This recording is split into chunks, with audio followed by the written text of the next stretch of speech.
దేవుని నామానికి మహిమ కలుగును గాక. హల్లెలూయా. నేడు మనం ధ్యానించబోచున్నటువంటి లేఖన భాగము సామెతల గ్రంథము 3వ అధ్యాయము 1-2 వచనములు ధ్యానము చేద్దాం. నా కుమారుడా, నా ఉపదేశమును మరొకము, నా ఆజ్ఞలను హృదయపూర్వకముగా గైకొనుము. అవి దీర్ఘాయువును సుఖ జీవముతో గడచు సంవత్సరములను శాంతిని నీకు కలుగజేయును. ఈ రెండు మాటలను కొన్ని అర్థాలను పరిశీలన చేసి మనం వాక్యం లోపలికి వెళ్దాం. ఉపదేశం అనగా సలహా, సూచన, మార్గనిర్దేశం. ఆజ్ఞ అంటే అధికారి అయినటువంటి వారు నిర్ణయించేది.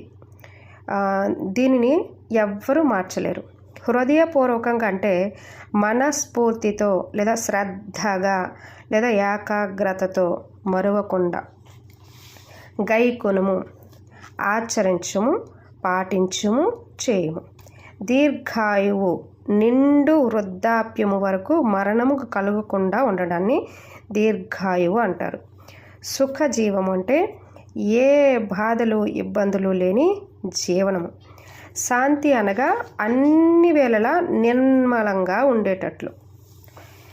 వాక్యంలోకి వెళ్దామా? ఉపదేశం అనగా మంచి సలహా చేత మార్గనిర్దేశాన్ని దేవుడే తెలియజేస్తాడు. ఎప్పుడు? దేవుని యొక్క ఆజ్ఞలు పాటించినప్పుడు, వాటిని గైకొనున్నప్పుడు సుఖజీవనము కలుగుతుంది.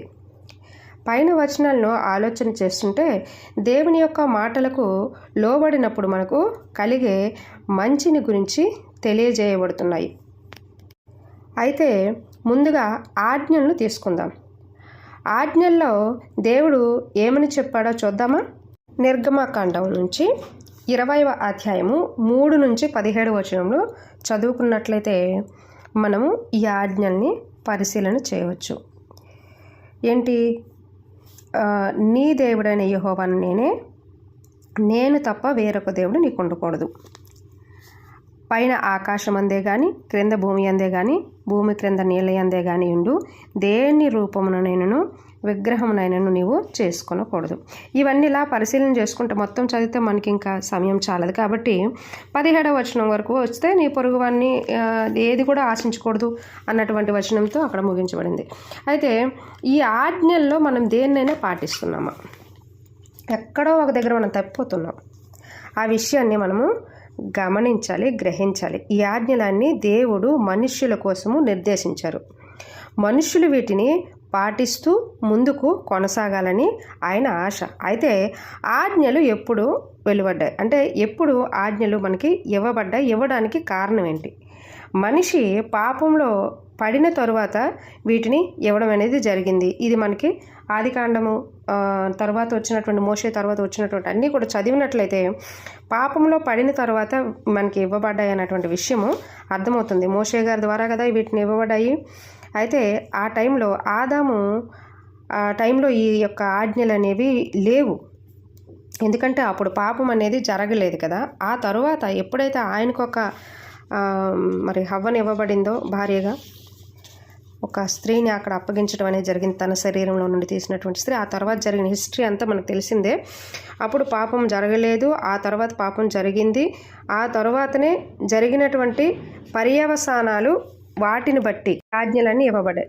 ఆజ్ఞ ఎందుకు అవసరము అంటే దేవుని పోలికలో చేయబడినటువంటి మొట్టమొదటి మానవుడు ఎలాగో అయితే దేవునితో సంబంధం కలిగి ఉన్నాడో, దేవునితో ఎలాగో మాట్లాడాడో అలాంటి బంధము దేవునికి మనిషికి మధ్య కలగాలని, దేవునితో నిత్య రాజ్యంలో ఉండాలని, మనిషి తన మార్గాన్ని చెరుపుకొని కన్న తండ్రిని విడిచిపెట్టి, ఇక్కడ కన్న తండ్రి అంటే యెహోవా, ఆయనను విడిచిపెట్టి వారికి నచ్చినట్లు తిరుగుతున్నారని దేవుడు మోషేకి ఈ ఆజ్ఞలను వ్రాసి ఇచ్చారు.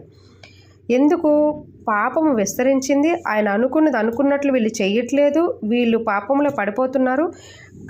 ఈవెన్ వీళ్ళు పాపంలో పడకుండా వీటిని పాటిస్తే నన్ను చూడగలుగుతారు, నాతో ఉండగలుగుతారు అన్నటువంటి ఆలోచన చేత ఈ యొక్క ఆజ్ఞలు అనేవి ఆయన వ్రాసి ఇవ్వడం అనేది జరిగింది. రాజ్యాన్ని పరిపాలించడానికి ఎవరు కావాలి? రాజు కావాలి కదా. ప్రజల్ని పరిపాలించాలి అనంటే ప్రభుత్వాలు కావాలి. లేకపోతే విచ్చలవిడితనం అనేది ఏర్పడుతుంది.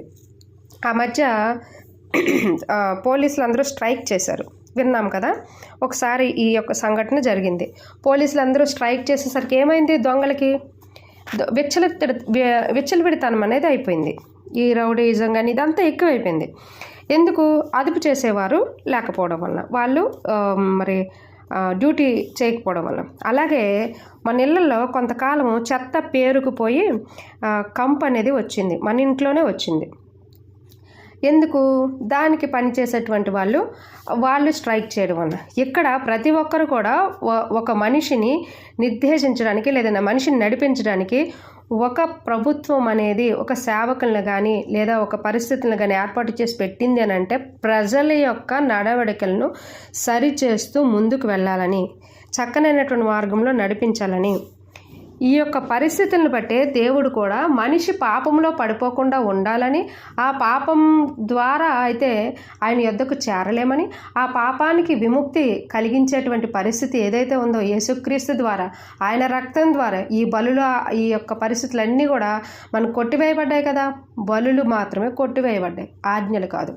అయితే ఈ బలులు కొట్టివేయబడ్డాయి కదా, ఆ అన్నిటికీ పర్యవసానంగా యేసుక్రీస్తు వారు బలైపోయారు. మరి ఆయన బలి రక్తం క్రిందలోనికి మనం వెళితే మన పాపములన్నీ కొట్టివేయబడి దేవుని యొక్క రాజ్యంలో ఉండాలి అని అంటే ఆజ్ఞలు అనేవి ముఖ్యమే, వాటిని పాటించాలి. అవి పాటించినప్పుడు మనము పైన పేర్కొన్న వచనాలను స్వతంత్రించుకుంటాం. అలాగే ఆనాడు మోషే గారు 40 రోజులు పగలు రాత్రులు మరి సీనాయి కొండ మీదకి వెళ్ళినప్పుడు దేవుడు రాతి పలకలు ఇచ్చినటువంటి ఆ సందర్భాన్ని తీసుకున్నట్లయితే, నడిపించేటువంటి నాయకుడు ప్రజల మధ్యలో లేనందున ప్రజలు ఏం చేశారు, అహరోను పట్టుకొని వాళ్ళకు ఉన్నటువంటి దోపుడు సొమ్ము ఏదైతే బంగారం ఉందో ఆ బంగారంతో విగ్రహాన్ని తయారు చేసుకొని ఇదే మనల్ని నడిపించినటువంటి దేవుడు అని చెప్పి దేవుడిని అందులో వెతుక్కున్నారు. ఇలాగే జరుగుతుంది. మనిషికి నిర్దేశము అనేది చాలా అవసరము. నిర్దేశం అనేది లేకపోతే మనిషి వాడికి నచ్చినట్లు వాడు జీవిస్తాడు. ఆనాడు మొదలైన అహరోను సంఘము నేటికీ సంఘంలో ఉన్నది, నేటికీ సంఘంలో జీవిస్తూనే ఉంది. డ్యాన్సులు, ఈవెంట్లు వీటన్నిటికీ చోటు ఇచ్చేసింది. దేవుని ఆజ్ఞలు మీరినట్లే కదా ఎవరి సంఘానికి వారి యొక్క సేవకుడు ఒక పెద్ద విగ్రహం అయిపోయాడు. మొదటి ఆజ్ఞ కొట్టేశాం. ఆజ్ఞల్ని ఇస్తూ వాటిని ప్రతి క్షణము మన్నన చేసుకోవాలి అంటే వాటిని మరిపించేవి ఏవో నీ లైఫ్లో నా లైఫ్లో ఎదురవుతాయి. అందుకే మన్నన చేసుకుంటూ ఉండాలని దేవుడు హెచ్చరిస్తున్నాడు. వీరి మీద మాకు వారి మీద మీకు అనేటువంటి విషయాన్ని ఎప్పుడు కూడా మనము నిన్ను వల్ల నీ పొరుగు అని ప్రేమించాలి అన్నటువంటి విషయాన్ని, ఆ యొక్క ఆజ్ఞను కూడా మీరిపోయాం. ఎందుకంటే వీరి మీద వారి మీద వీరికి ఏవో చెప్పుకుంటాం, పడదనమాట. దీనిని పాటించటము లేదు. వ్యభిచారము, దొంగతనము, నరహత్య ఇదంతా విపరీతం అయిపోయింది. కానీ ఏంటి పాటిస్తున్నాము? మరి మనకు ఎలాగూ సుఖవంతమైన జీవనం లభిస్తుంది, నిత్య జీవం ఎప్పుడు లభిస్తుంది? పోనీ ఉపదేశాన్ని పాటిస్తున్నామా? ఉపదేశం అంటే ఏంటి? ఇది ఎలాగూ ఉంటుందో తెలుసా? సండే చర్చికి వెళ్తున్నాం, దేవుని యొక్క మాటలు వింటున్నాం, మంచి నిర్దేశకాలను వింటున్నాం లేదా వినట్లేదా? వింటున్నాం. సభలకు వెళ్తున్నారు, సభల్లోనూ కూడా వింటున్నారు. బిర్యానీ ప్యాకెట్ల కోసం వెళ్ళినటువంటి సభలు కాదు, దేవుని మాటలు ప్రకటించే సభలు. అలాగే సీడీలు, కర్చీఫ్లు అమ్ముకునేటువంటి సభలు కూడా కాదు. నీ హృదయాన్ని దేవుని మాటతో పొడిచి నిన్ను ఆయన పోలికలో మార్చే సభలు. కాబట్టి ఉపదేశాలు వింటున్నాము, చర్చిల్లోనూ, వీధుల్లోనూ, సందుల్లోనూ. ఇంతకుముందు వాక్యం చెప్పుకున్నాం కదా, దేవుని యొక్క మాటలు ఎక్కడెక్కడ ప్రకటింపబడుతున్నాయో ఇలాగూ ప్రతి పరిస్థితుల్లో కూడా దేవుని మాటలు ప్రకటింపబడుతున్నప్పటికీ కూడా దేవుని మనము పెడచెవిన పెడుతున్నాం. దేవుని మాటల్ని దేవుడు ఒక్కసారి ఒక మాట ఇచ్చారు, ఒక ఆజ్ఞను పెట్టారంటే దాన్ని మార్చడానికి వీలు లేదు. దేవుడు ఒక మాటని చెప్పారు అని అంటే దాన్ని మార్చడానికి వీలు లేదు. చూసుకున్నట్లయితే ఇజ్రాయెల్ ప్రజలు మరి మిద్యానులోకి వచ్చినప్పుడు బాలాకు బిలాము వద్దకు పెద్దలను పంపించినప్పుడు బిలాకు ఆ యొక్క హిస్టరీ అనేది స్టడీ చేస్తే మనకి అర్థమవుతుంది. దేవుడు చెప్పారు, ఫస్ట్ ఏం చెప్పారు? వద్దు, వారు ఆశీర్వదింపబడినటువంటి వారు వెళ్ళొద్దు అని.